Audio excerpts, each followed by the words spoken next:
Welcome to High Capacity, the podcast that helps you expand your nervous system's capacity so you can have the career and the family and the goals and actually enjoy them.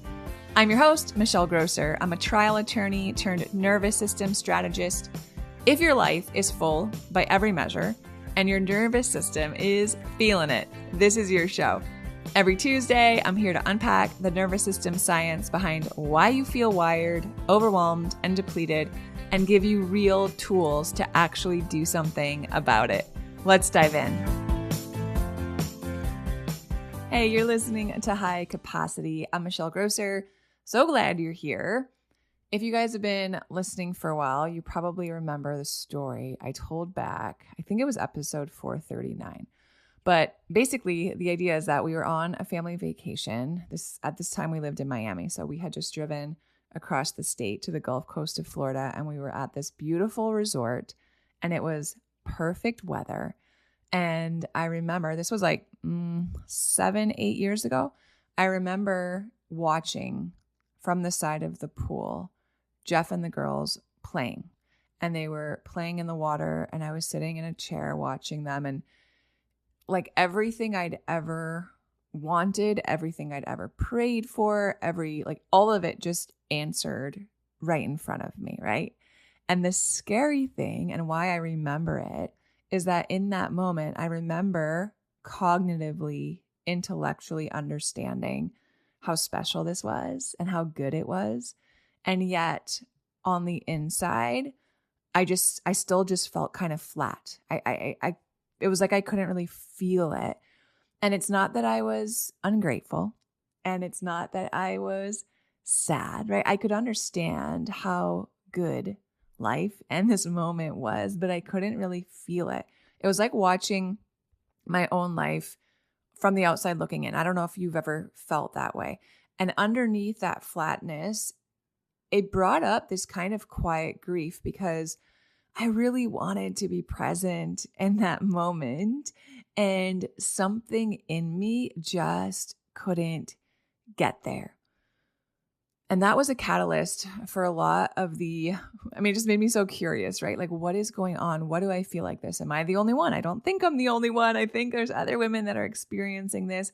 If I can change this in myself, maybe I can teach other women to do the same thing, right? And so began this journey.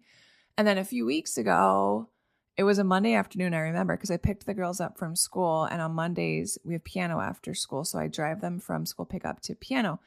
And they each get a 30-minute lesson back to back. So I sit in the lobby with whoever's waiting for their lesson. So that day, Amory went first. I'm sitting in the lobby with Ashton. And she's just sitting next to me. And I put my arm around her. And I'm like looking at her little black and white Nikes. And she's wearing her little school uniform, and it's wrinkled and it's stained and it's kind of damp, and her hair is still sweaty because they have PE at the end of their school day. And her grubby little fingernails just like resting on my lap. And it was just such an ordinary, unremarkable Monday afternoon in the piano lesson school lobby. And my heart just was like exploding, you guys. Like tears started welling up in my eyes, and Ashton looks up at me and she kind of notices, and she's like, "Mom, are you crying sad tears or happy tears?" And I told her they're happy. And I was just so grateful to be her mom in that moment. And we had this like really beautiful, quiet moment, I guess, that I'll just remember. And the part I wanted to say out loud is that the gratitude wasn't even just for her, although she's incredible and I love being her mom. But it was that feeling was back, right? The fact that I could feel anything at all, the fact that bubbly joy in my chest was back. So today on the podcast, we're going to talk about joy and pleasure capacity, because I think of the 5 areas of capacity I teach women to expand. I think that joy and pleasure are probably the most countercultural. And I think in a lot of ways, it's probably the one that matters the most. So today's episode specifically, we're going to talk about your ability to actually experience the goodness, all the goodness in the life that you've built. Not fake it, not be like, oh, I should feel grateful for this, right? Or not perform it.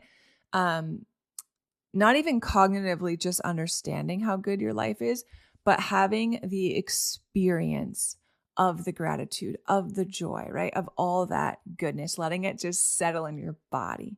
So let me just kind of zoom out on that piano lobby moment for a second, because that was one moment, right?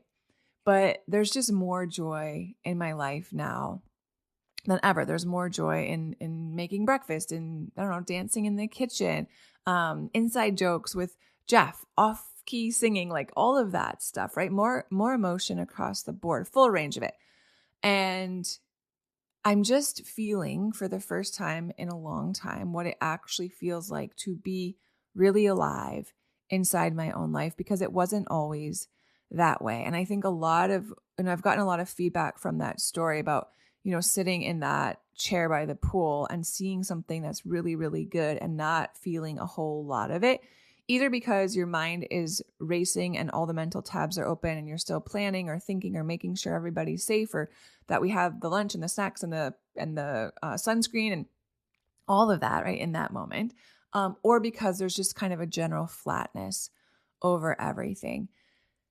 And it's going to change. I'm here to encourage you. If it changed for me, it can change for you. But let's just talk a little bit about what is actually happening first. So when your nervous system has been in chronic stress or chronic survival mode for a really long time, and that's what was true for me, right? For probably much longer than I even realized, I was in this go, go, go mode, high achieving, stressful job, then having babies back to back, managing the home, a lot of pressure I just put on myself and how I was going to show up and what I was going to achieve, and having high standards and all of these things, right?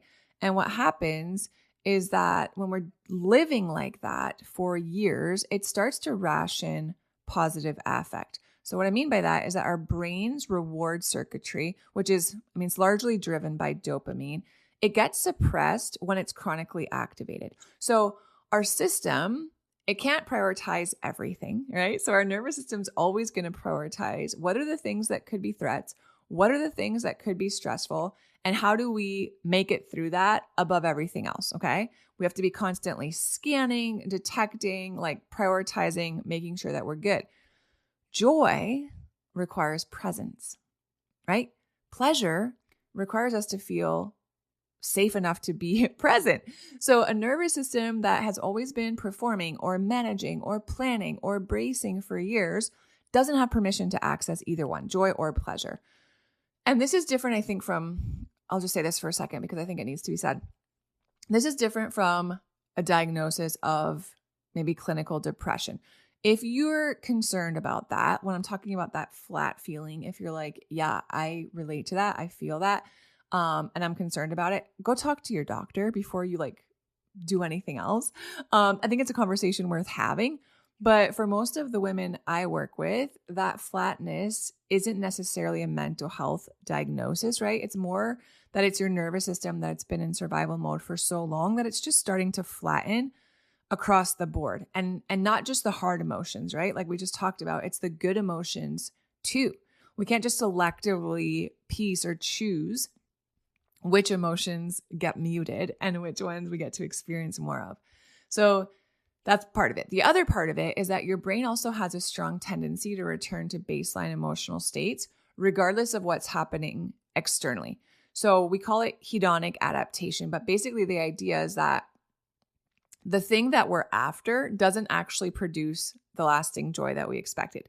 So maybe you can think of a time where you worked really hard to achieve a goal. Maybe it was a promotion. Maybe it was reaching a milestone in your business. Maybe it was buying a house. Maybe it was getting married or finally having a baby, or like whatever it was, right?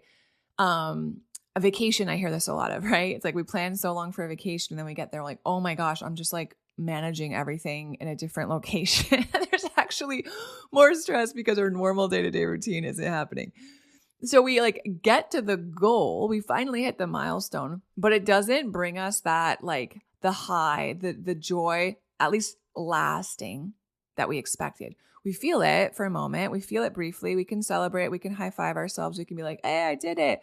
But then we just go back to baseline. The circumstances changed, but our baseline didn't.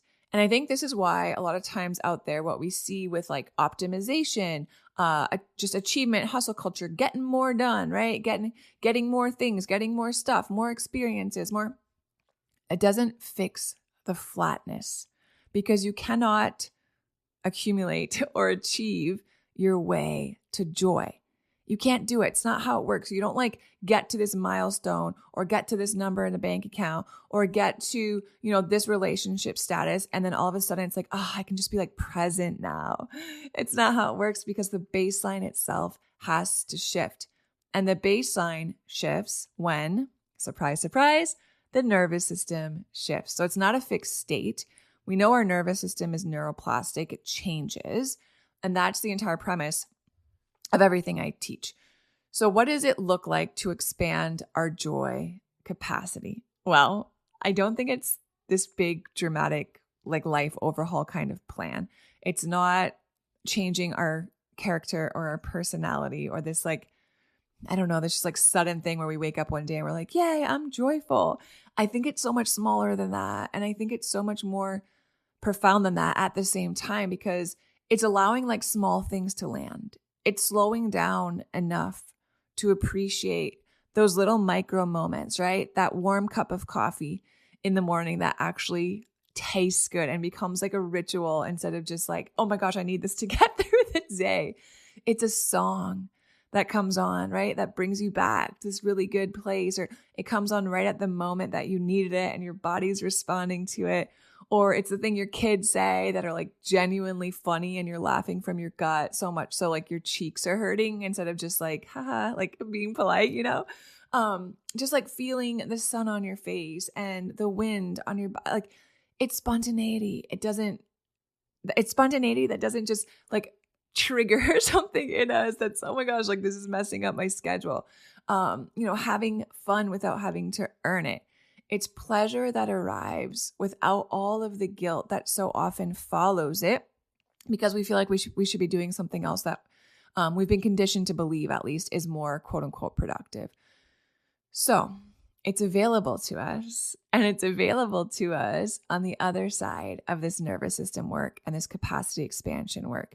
Not necessarily simplifying our life, right? Not necessarily having fewer responsibilities. I believe that we can achieve that level of joy inside of your current life, you guys, inside that same full, demanding, beautiful, chaotic life, but with a nervous system that expands enough to actually be able to trust and receive the joy that's available. So you've worked so hard to build everything that you have, right? I've been there. It's like the career, the family, the life, and then somewhere along the way in all of that building, you stop being able to feel it or enjoy it. And again, it's not because you're ungrateful. It's not because anything's wrong. It's because your nervous system has been built to operate at a simpler version of your life. But your life is so different now, right? It's so much more full. There are more responsibilities. There are more stressors. There are more emotions that you're managing, and little people and big people. And you have to just be able to expand and upgrade what your nervous system is able to gracefully manage and hold, so you're not constantly living at the edge of your limit, right? Where you feel edgy and irritable or maybe flat. The goal is never just for us to have a full life. That's not why we've worked so hard to build the things that we've built. We want to have a full life that actually feels really good to live in, and it's available to us. So I want to invite you to come to the capacity audit. It's next week on Wednesday, June 3rd. I'm going to host a free live workshop where we're going to do a capacity audit. So I'm going to walk you through a really personalized self-assessment. So kind of like a little quiz, little worksheet for you across the 5 areas of capacity that I teach on. And we're going to take an inventory in real life, right? We're going to take a real honest look at where your capacity actually stands in these 5 areas. And then I'm going to walk you through in real time, interpreting what your patterns, what your results are showing, and where you need to start focusing on, where your highest leverage move is. So you're going to leave knowing what area, which of these 5 capacity areas is quietly costing you the most right now, whether maybe it's joy capacity, if that's feeling depleted, or maybe it's stress capacity, or maybe it's emotional capacity. And then I'm going to give you specific practical tools to start expanding each area before the weekend after the workshop. So most women are working so hard, but I notice that they're working so hard on the wrong things, right? We're so focused on productivity and organizing and mindset and all of this stuff, but I want to do this audit together. And I want you to see exactly where you're depleted and where we can leverage a move that's actually going to make a difference in how your life feels. So it's next Wednesday on June 3rd. It's free. You can register at michellegrosser.com/audit. The link is in the show notes. I'll see you there. I can't wait. And then come back on Friday, our High Cap Friday this week. We are going to talk about a practice that's going to help you expand your joy and pleasure capacity. So we talked about it today, the what, and then come back on Friday. I'm going to give you some of the how. All right, my friends, I love y'all so much. I'll talk to you soon. If you love Mommy's Podcast, leave a review. Thanks so much for tuning in today. If you haven't taken the What's Your Capacity Pattern quiz yet, that is your next step.